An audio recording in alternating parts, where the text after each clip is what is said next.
में उपस्थित होकर मुझे अत्यंत प्रसन्नता का अनुभव हो रहा है।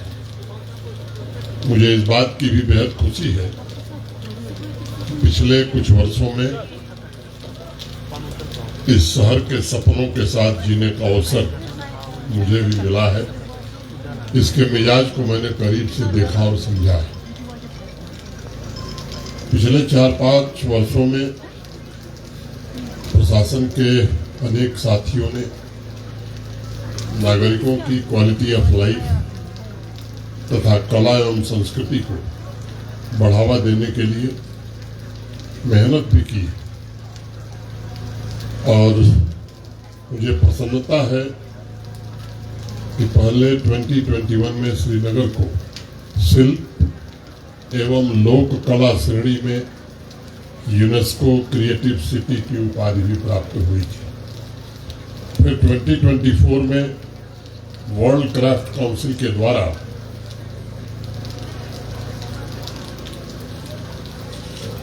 इसे वर्ल्ड क्राफ्ट सिटी के खिताब से भी नवाजा गया।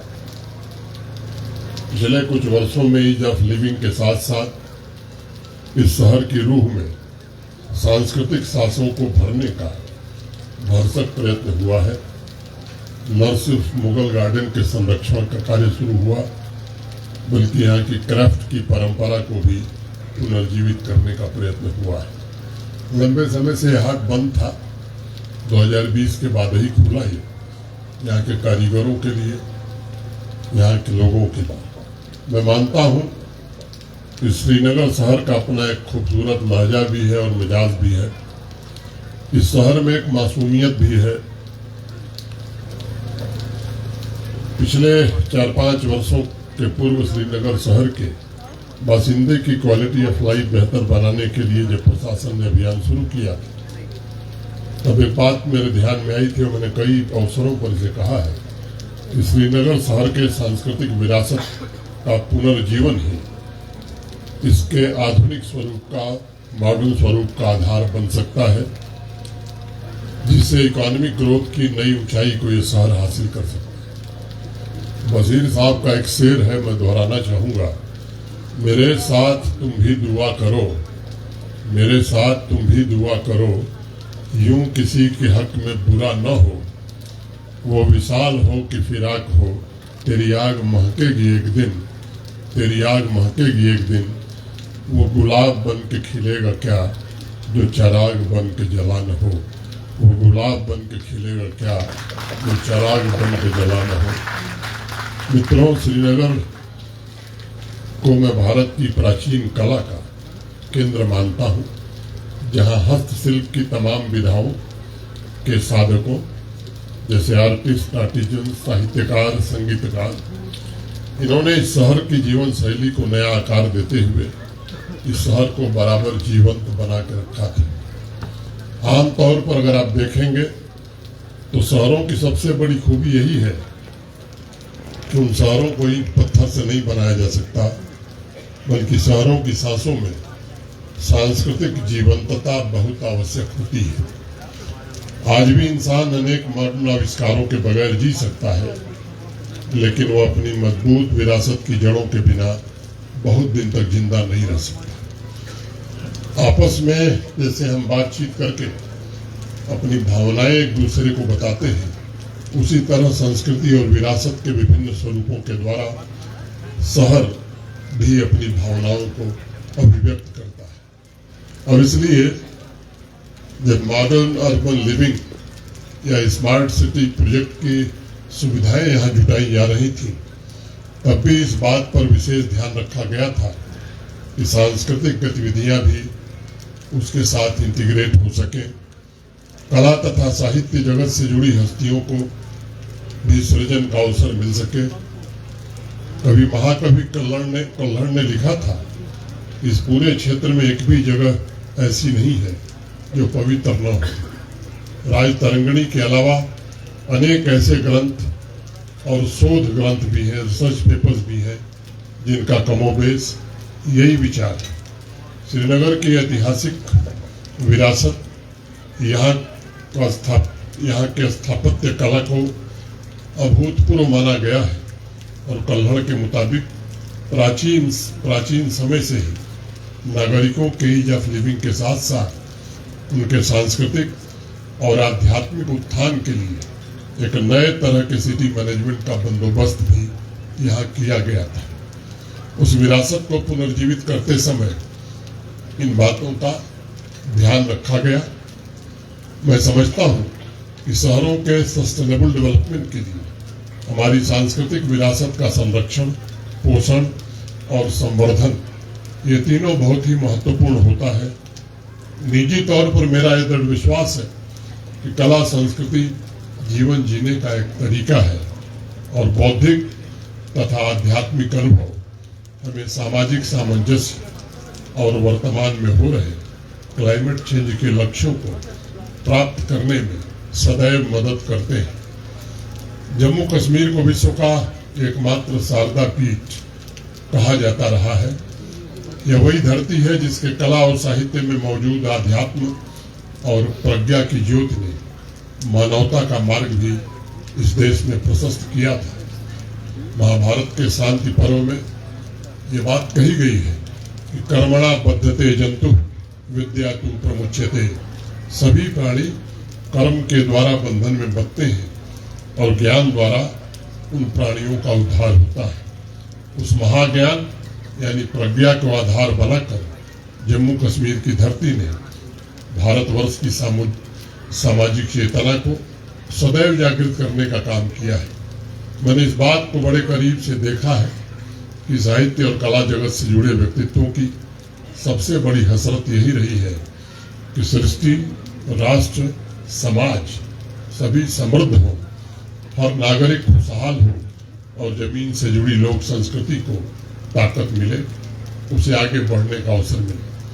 भारत के माननीय प्रधानमंत्री श्रीमान नरेंद्र मोदी जी के मार्गदर्शन में इस धरा को फिर से स्वर्ग बनाने की कोशिश हुई है और मैं कह सकता हूँ पिछले 4-5 वर्षों में बेहतर संसाधनों, कल्चर डिपार्टमेंट के सुनियोजित प्रयासों से ऐसी माकूल व्यवस्था बन सकी है जिसकी वजह से कला के विभिन्न स्वरूपों को खिलने का अवसर जरूर मिला है। चाहे लोक कलाओं का संरक्षण हो, संवर्धन हो, थिएटर की शुरुआत हो, कवियों और शायरों की महफिल हो, नृत्य की विभिन्न कलाओं का प्रमोशन हो, पेंटिंग हो, हैंडीक्राफ्ट हो, हैंडलूम, इनको ग्लोबल मार्केट तक कैसे पहुंचाया जाए, और चाहे सिनेमा हॉल का खुलना हो, फिर से बॉलीवुड की वापसी हो, ये हर एक क्षेत्र में मैं समझता हूं कि सुनियोजित तरीके से ये सुनिश्चित करने की कोशिश हुई है। हस्तशिल्प, लोक कला और कलाकार ये सभी समृद्ध हो और हमारी सांस्कृतिक विरासत एक बार पुनः जम्मू कश्मीर को और राष्ट्र को गौरवान्वित कर सके। मुझे स्मरण है अक्टूबर 2020 में स्मार्ट सिटी श्रीनगर के अभियान को जब गति प्रदान की जा रही थी, तब भी मैंने विशेष रूप से बात कही थी कि इंफ्रास्ट्रक्चर, बिल्डिंग, फैसिलिटीज के साथ साथ हर एरिया में वाइब्रेंट पब्लिक स्पेस हो जो श्रीनगर की सुंदरता को बढ़ावे, नागरिकों के लिए क्वालिटी लिविंग सुनिश्चित करे, नागरिकों के जीवन में सकारात्मक परिवर्तन को ड्राइव कर सके तथा कला और संस्कृति से जुड़े साथियों को जीवंत वातावरण प्रदान कर सके। आप देख सकते हैं कि पिछले कुछ वर्षों के कालखंड में श्रीनगर की अपनी परंपरा, उसकी सांस्कृतिक विरासत, उसकी अपनी विशिष्ट पहचान को काफी हद तक कायम रखते हुए आधुनिक सुविधाएं जुटाई गई हैं तथा कला, संस्कृति और शहर के जीवंत वातावरण के अनुकूल अनेक पब्लिक स्पेस भी निर्मित किए गए। मैं बात हर्ष से ये कह सकता हूँ, कर्तव्य निष्ठा से श्रीनगर का एक ऐसा स्वरूप साथियों ने विकसित किया है जिसमें हमारी आध्यात्मिक विरासत का तत्व भी है, संस्कृति की सुगंध भी है, परंपरा की पवित्रता भी है, आधुनिकता का आवरण भी है और स्मार्ट सुविधाएं भी है।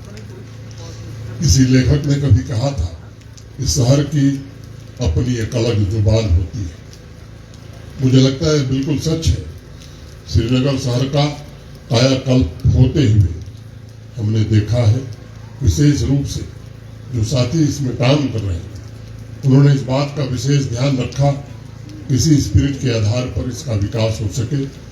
और जिस प्रकार आजकल देश के अनेक शहरों में श्रीनगर स्मार्ट सिटी की चर्चा हो रही है, वह भी इस बात को बताता है कि हमारी कोशिश कुछ हद तक तो जरूर कामयाब होगी। साथियों, मूल रूप से देखा जाए तो सांस्कृतिक विरासत में तमाम एलिमेंट्स के अलावा आर्किटेक्चर, एनवायरनमेंट, ट्रेडिशन और लाइफ स्टाइल ये भी शामिल होते हैं, जिसका उद्देश्य सोशल इक्विटी और नागरिकों को हाई क्वालिटी ऑफ लाइफ प्रदान करना होता है।